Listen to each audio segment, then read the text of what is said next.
Assalamualaikum warahmatullahi wabarakatuh. Perkenalkan, nama saya Yusdi Rumatumia. Saya merupakan mahasiswa aktif program studi akuntansi dengan NPM 02272211. Nah, yang ingin saya jelaskan yang pertama yaitu tentang normatif accounting theory.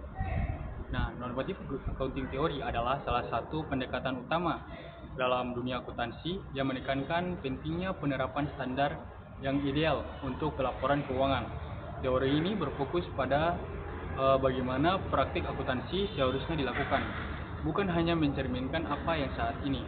Pendekatan ini berdasarkan pada prinsip-prinsip normatif yang bertujuan untuk memberikan pandangan atau panduan bagi akuntan dan pembuat kebijakan dalam menyusun laporan keuangan yang relevan, dapat diandalkan dan dapat dibandingkan. Misalnya, teori ini mengarahkan praktik akuntansi menuju harmonisasi internasional melalui standar seperti IFRS atau International Financial Reporting Standard dan GAAP atau General Accepted Accounting Principles, di mana normatif accounting teori ini muncul sebagai respons terhadap kelemahan pendekatan deskriptif yang hanya menggambarkan praktik akuntansi yang ada tanpa memberikan arahan untuk perbaikan.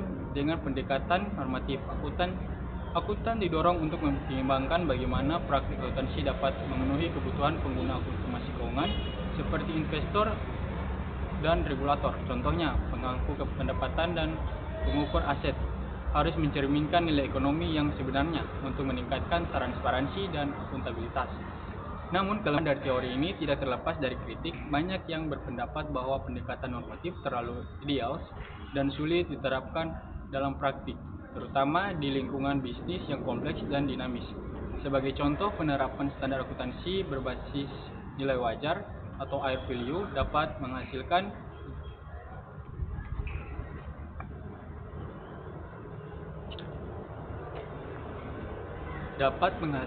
informasi yang relevan, tetapi sulit diterapkan dalam situasi pasar yang tidak stabil.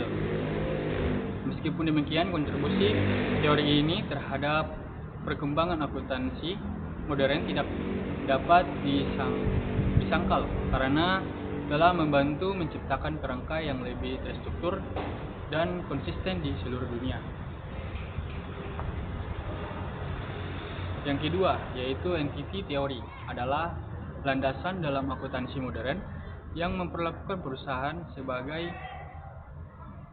entitas yang terpisah secara hukum dan ekonomi dari pemiliknya. Teori ini memandang perusahaan sebagai unit ekonomi independen yang memiliki kewajiban dan haknya sendiri, terlepas dari kepentingan pribadi pemilik. Dalam konteks ini, laporan keuangan dirancang untuk mencerminkan kinerja dan posisi keuangan perusahaan tanpa mencampur kepentingan pribadi pemilik. Prinsip ini memungkinkan perusahaan untuk beroperasi sebagai entitas yang mandiri, sehingga mempermudah proses pelaporan keuangan dan analisis kinerja. Misalnya, dalam laporan laba rugi, pendapatan dan biaya yang dicatat adalah milik perusahaan, bukan milik pribadi. Demikian pula, aset yang dimiliki perusahaan dicatat atas nama entitas yang membantu memastikan bahwa laporan keuangan mencerminkan realitas ekonomi perusahaan. Entity teori memiliki aplikasi yang luas dalam berbagai konteks, termasuk dalam pengelolaan perusahaan multinasional. Dengan memisahkan entitas dari pemiliknya, teori ini memungkinkan pengelolaan lebih profesional dan objektif. Misalnya, perusahaan dapat menarik investasi dari berbagai sumber tanpa harus mengorbankan transparansi dan akuntabilitas.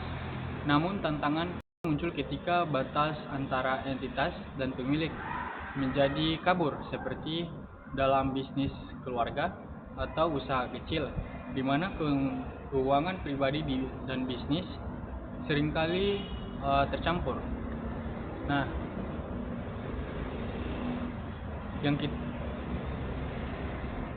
yang ketiga, yaitu aggression perspective theory, adalah teori yang berfokus pada dinamika konflik dan kompetisi dalam organisasi.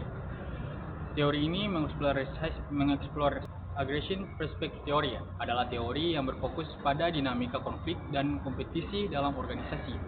Teori ini mengeksplorasi berbagai individu atau kelompok menggunakan strategi agresif untuk mencapai tujuan mereka atau mempertahankan pengaruh mereka dalam suatu sistem. Dalam konteks organisasi, teori ini relevan untuk memahami konflik internal, persaingan antar individu, dan negosiasi antar kantor dengan kepentingan yang berbeda. Sebagai contoh, dalam perusahaan dengan struktur yang hierarkis, aggression perspective theory dapat membantu menjelaskan bagaimana manajer tingkat menengah bersaing untuk mendapatkan posisi atau sumber daya. Selain itu, teori ini juga relevan dalam konteks teori ini relevan dengan konteks merger dan akuisisi, di mana dua entitas dengan budaya organisasi yang berbeda harus bekerja sama untuk mencapai tujuan bersama. Dalam situasi seperti ini, konflik seringkali tidak dapat dihindari, tetapi teori ini dapat memberikan wawasan tentang cara mengelola secara efektif. Namun, kritik terhadap aggression perspective theory adalah bahwa teori ini terlalu berfokus pada aspek kompetisi dan mengabaikan potensi kerjasama. Dalam banyak kasus, organisasi yang berhasil justru mengandalkan kolaborasi daripada konflik. Oleh karena itu, meskipun teori ini memberikan wawasan penting, pendekatannya harus diimbangi dengan teori lain yang menekankan harmoni dan kerjasama dalam organisasi.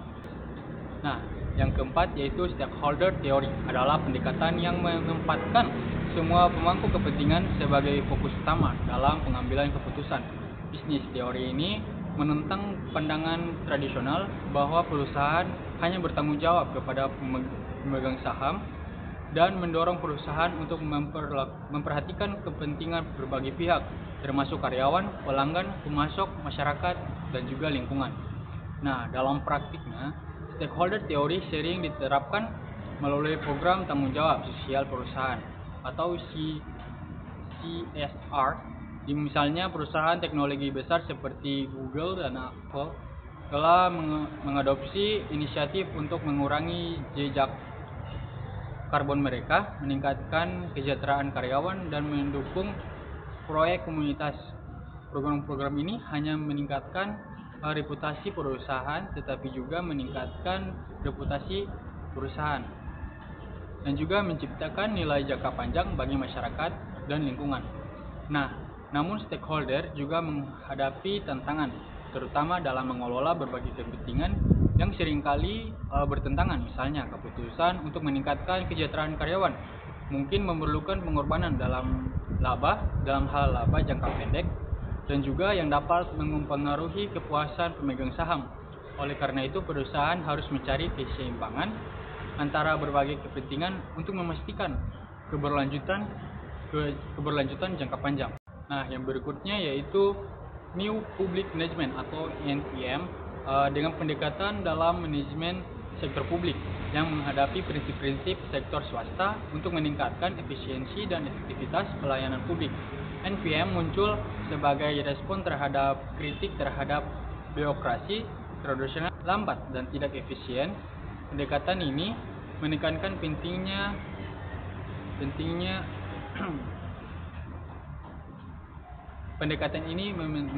pentingnya hasil daripada proses administrasi dengan fokus pada manajemen berbasis kinerja, kompetensi antar penyedia layanan, dan orientasi pada pelanggan. Salah satu implementasinya yaitu penerapan e-government, di mana teknologi digunakan untuk mempermudah akses masyarakat terhadap layanan publik. Nah, contohnya adalah partai layanan online yang memungkinkan masyarakat untuk membayar pajak, mengajukan izin, dan mengakses informasi tanpa harus mengunjungi kantor pemerintah secara langsung. Selain itu, NPM juga mendorong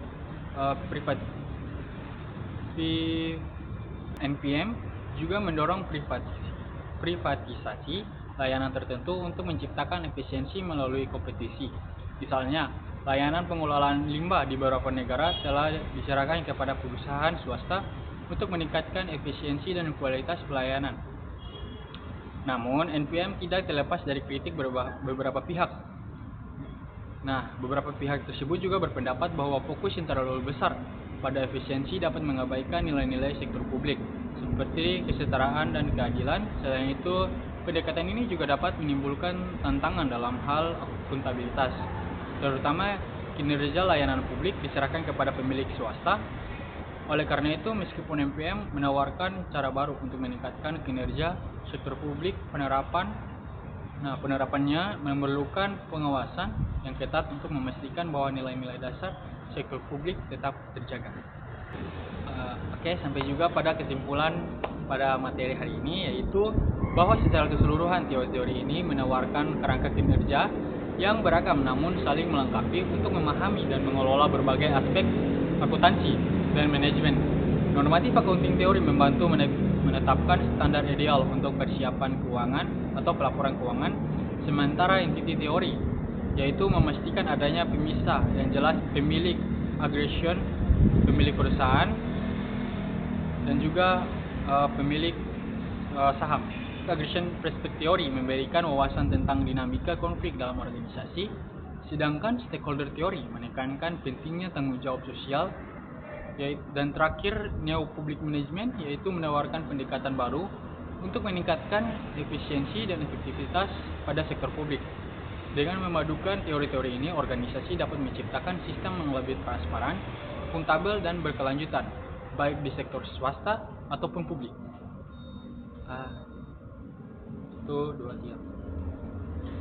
Baik, sekian yang bisa saya jabarkan untuk materi hari ini. Sekian dari saya. Wassalamualaikum warahmatullahi wabarakatuh.